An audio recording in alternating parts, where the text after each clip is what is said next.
আসসালামু আলাইকুম everyone, welcome to my new channel. আজকে আমরা রান্না করে দেখাবো ছোট আলু দিয়ে কীভাবে মাছের তরকারি রান্না করতে হয়। তো চলো বন্ধুরা, শুরু করা যাক। এইখানে আমি নিয়ে নিলাম পেঁয়াজ কুচি এবং কিছু টমেটো।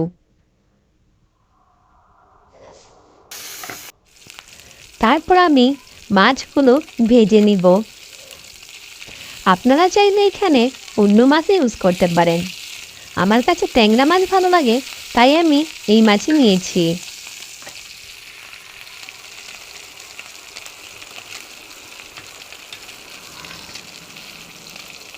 মাছগুলো উল্টে দিলাম। ব্যাস, আমার মাছ ভাজা হয়ে গেছে। এখন আমি মাছগুলো নামিয়ে নিব।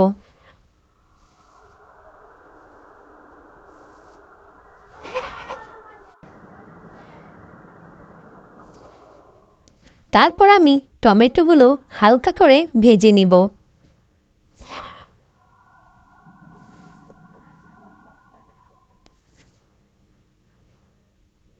এখন আমি ছোট আলুগুলো ভালো করে ভেজে নিব। মনে রাখবেন, আলুগুলো লাল করে ভাজতে হবে, না হলে আপনার তরকারি স্বাদই নষ্ট হয়ে যাবে। বন্ধুরা, যদি আমাদের ভিডিওটি তোমার ভালো লেগে থাকে অবশ্যই সাবস্ক্রাইব করে দিবে। আমার আলুগুলো লাল করে ভাজা হয়ে গেছে। এখন আমি আলুগুলো নামিয়ে নিব।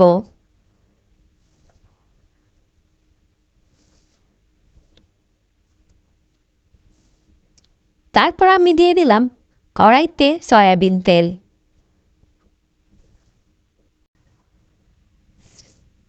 এখন আমি দিয়ে দিব পেঁয়াজ। পেঁয়াজগুলো একটু নেড়ে চেড়ে ভেজে নিব।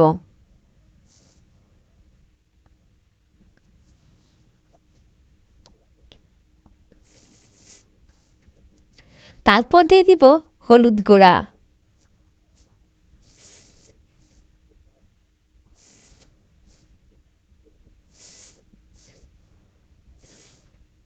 এখন আমি দিয়ে দিচ্ছি 2 চামচ মরিচের গুঁড়া। এটা আপনাদের স্বাদ মতো দিতে পারেন। তারপর আমি অল্প একটু পানি এড করলাম। পানিটা একটু বাড়িয়েই দিলাম, যেহেতু এই পানিতে আমি গুঁড়ো আলু সিদ্ধ করব। আলুগুলো একটু কষাতে হবে। তারপর দিয়ে দিলাম লবণ।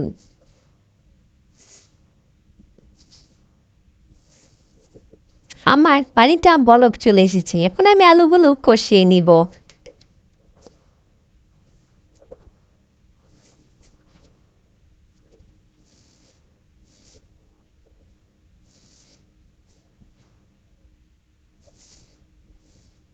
ব্যাস, আমার আলু কষানো হয়ে গেছে। এখন আমি তরকারিতে ঝোল দিয়ে দিব।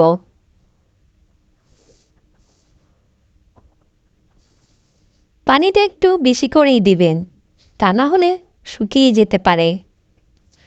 আমার তরকারিতে বলক চলে এসেছে। এখন আমি মাছগুলো দিয়ে দিব।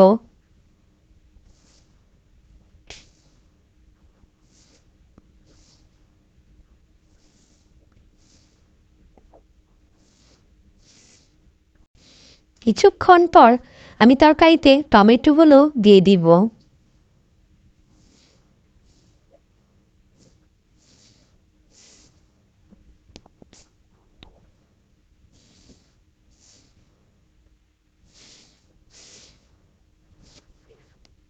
তারপর দিয়ে দিলাম 2 কাঁচামরিচ।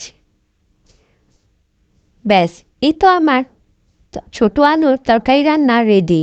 সো বন্ধুরা, তোমাদের সবাইকে আমার ভিডিওটি দেখার জন্য ধন্যবাদ।